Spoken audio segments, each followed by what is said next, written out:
Hey, this is Daniel here for a little information on the ASMT backend portion. So here's the current state of the README. I'll be updating with more information, some more maintenance, install, make things a little easier for you later. But for now, it's just the basic no stress express boilerplate. Goes ahead and just has some simple stuff. Nothing too crazy here. I guess the first place to start would maybe be some of the dependencies. So, as I mentioned in the installation setup video, Docker Compose is used. And I showed a little bit of the Docker Compose file. Well, here is the full Docker Compose file. Not very long, 25 lines. Just simply starts with a Mongo and a Mongo Express container. As you probably saw in the videos, Mongo Express is just a simple Mongo front-end UI. And the only thing special about this Mongo container is that I mount this Mongo init.js file on startup, and the container knows to automatically execute it. This file simply creates an ASMT user that the application uses, simple password, and goes ahead and gives it the root admin role. Now let's move on to the application. So the base of the application is the index.js. This simply has a call to go ahead and listen at the particular port. This environment is actually coming from .env. I can show you where that is. If we go over to common, env.js, the .environment config is pulled. This .environment is a simple file called .env that has some information for the setup. In this case, sets port for 3001, the name of the application, a session secret, and where the Swagger API is hosted. You've probably already seen the Swagger API within another video.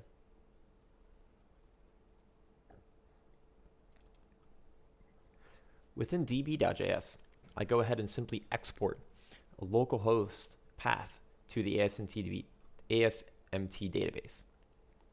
In this case, I'm using that user and password I created earlier. It's not secure, but it's also just a local Docker container for the moment.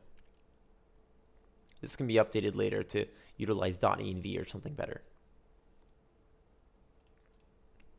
Back to the application. Routes is the next step when a web request is made. If you look on the left side, these API routes go ahead and dictate which router is going to serve the request incoming. Say you have a request for a put on a user. It's going to get passed to a user router. This user router comes from API controllers users router. So let's hop over there.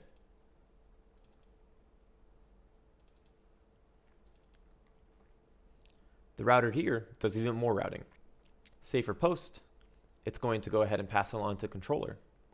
The controller looks to be in the same folder right next to it here. It'll call the create function. This create function has a request and the response. It then calls the user service. We'll go to that file in a moment. And on the response from that, it goes ahead and sends a 201, and we'll send a location hint to the particular user that was just created. So let's check out that service. So services are at the same level as the controllers. The user service right here covers everything for the user service. In this case, an import for an object ID primitive for Mongoose. Goes ahead and imports the user model. I'll go over that in a moment. And houses the functions for interacting with the users in the database. The all will find them all. Users in this case is actually a Mongoose model. So if you go ahead and look up Mongoose model, you'll see all the functions available. So in this case, a blank find will return everything. This one goes ahead and does an OR. So it's going to find the object by ID or by name. In this case for create, simply logs out some information, even the password. Takes the fields from the user and pushes them into a new user, then saves it into the database.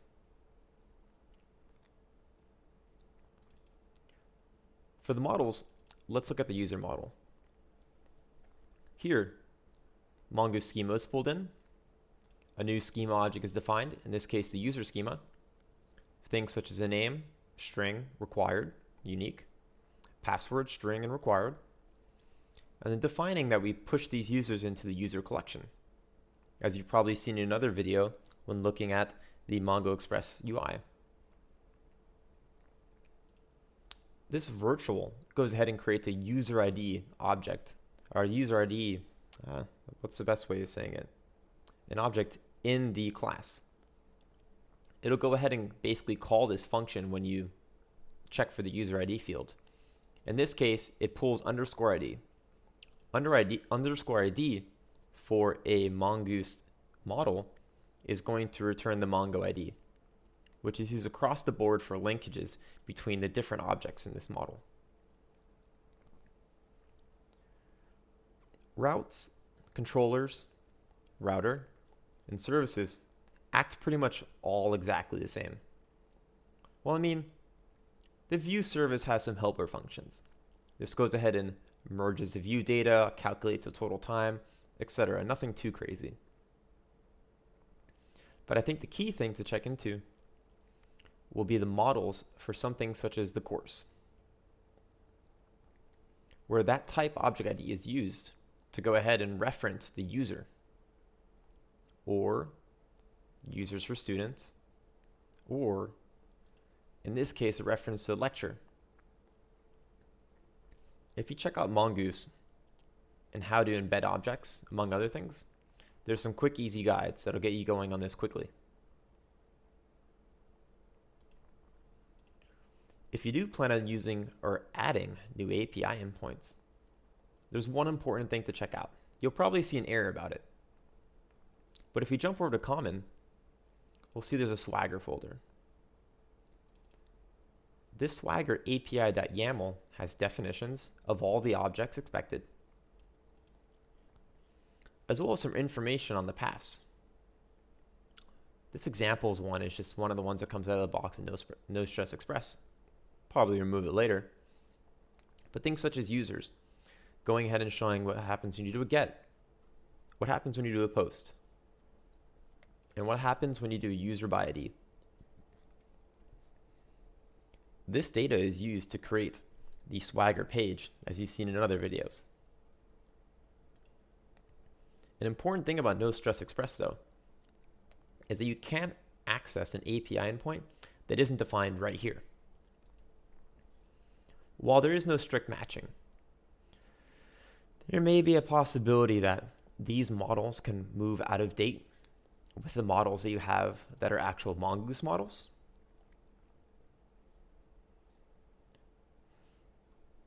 There is no real strict checking. The only strict checking is done on the API actual routes. So API/v1/users, say I went ahead and did a patch and patch wasn't set up here, it would go ahead and throw you an error. This is kind of to force you to document all the endpoints, as well as to keep everything kind of clean.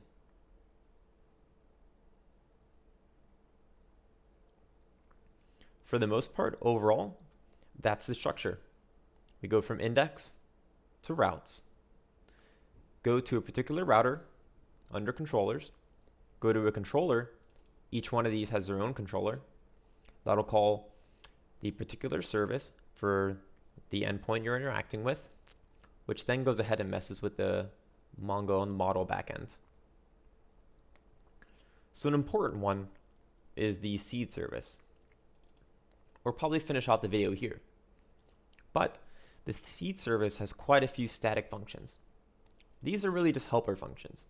They go ahead and create fake users, create fake courses, fake views, view data, creating lectures in Vue.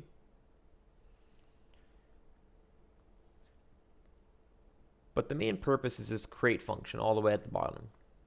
This is what actually gets called when you call the base seed endpoint, with your parameters being the course count, lecture count, user count, instructor count, view instance count. A for function is called to go ahead and create the load of courses. And for each course, it creates a unique set of users, a unique set of instructors, a unique set of lectures, and then goes ahead and creates view data for that lecture for the users that were just created, wraps it all up into a course, and then pushes this course into a database. This function is where most, if not all, of the services all come together and are used in one single call. Quite a few of these functions use some simple math, right? The course ID number, a random number for user IDs, random integer function between a min and a max, random date, picks a date between the start time and the end time, which are used to build up the fake data used for the analytics.